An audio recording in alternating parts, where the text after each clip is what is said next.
Merhaba, hoş bulduk. Allah razı olsun. Çok şükür. Sizler nasılsınız? İyisiniz. Gelin oturun. Burası senin yerin mi yoksa? Burası bize ait. Haydar abi niye? İki dakika oturalım istersen. Oturalım, siz bilirsiniz. Ben gelip sen karşıya git. Nasılsın? Ya senin canın sağ olsun. Durumun nasıl? Siz nasılsınız? Çayımız taze, bir orada çay çek. Güzel çay.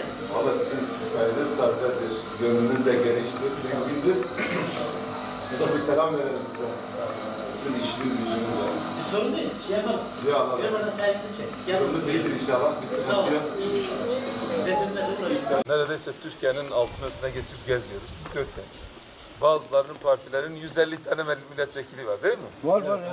160 tanesi var, olan var. 260 tane milletvekili var. Merhabalar. İçeri geçin. İçeri mi geçelim? Sıkıntı yok. Allah razı olsun. Hoş geldiniz. Eyvallah. Hoş bulduk. Eyvallah. Kenan, içeri alalım. Nasılsınız? Kolay gelsin. Bunu ne yapıyorsunuz?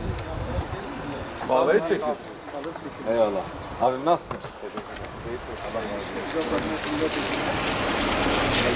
Vatandaşlarımızı da bir ziyaret edelim. Evet. Nasıl? Dilekçelerimiz var. Suyu çekmek istediğimiz neresi? Hocam şu tepeden gelecek. Bize oraya kadar geldi zaten. O tepede. Dileğin gölgeleri var ya. Evet. Oraya kadar geldi.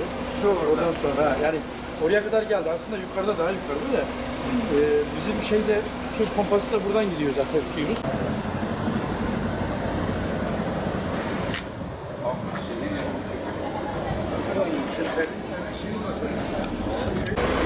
Orada olmuyor dedi. Şuradan gelecek. Herhalde bir şey yol ayrımı var ya burada. Sanki orada kod kurtarmıyor dedi. Ama o bilmiyor ki buraya kadar geldi. Birisi şahıs getirdi.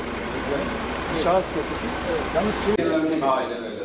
Biz ortaokulda, lisede öğrendiğimiz duvarlar hayatına bahsediyoruz. Burada sana pek ihtiyaç mı olmadı? Yok var, Mersin milletvekili. Nasılsınız? İnşallah. Karanlara giriyorsun. İyisiniz. Nasılsınız? Ama direkt de hoşa bulunur mu?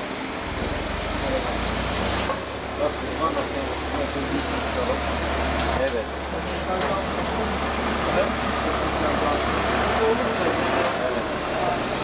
Var mı? Yok şükür. Bu depremde mi? Bakalım depremde öyle. Hocam 3 evden çatladı burada. Peki ne yapacağız bunu mesela? Baba mahallenin geldi kontrol ettiler. Hasar tespit tutanağı tuttular ama. İyisiniz inşallah. Çocuklar nasıl? İşler nasıl? Sizler nasılsınız? İyisiniz? Nasılsınız? Sık sık bekliyoruz. Onlar bizim büyük kardeşlerimize uğrayalım yani. Ta Mersin'e vurmuşuz, Diyarbakır'a geliyor, herhalde buraya kadar geliyor.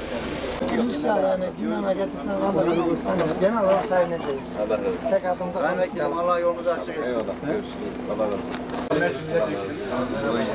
Kim başkanı? İnşallah. Allah razı olsun.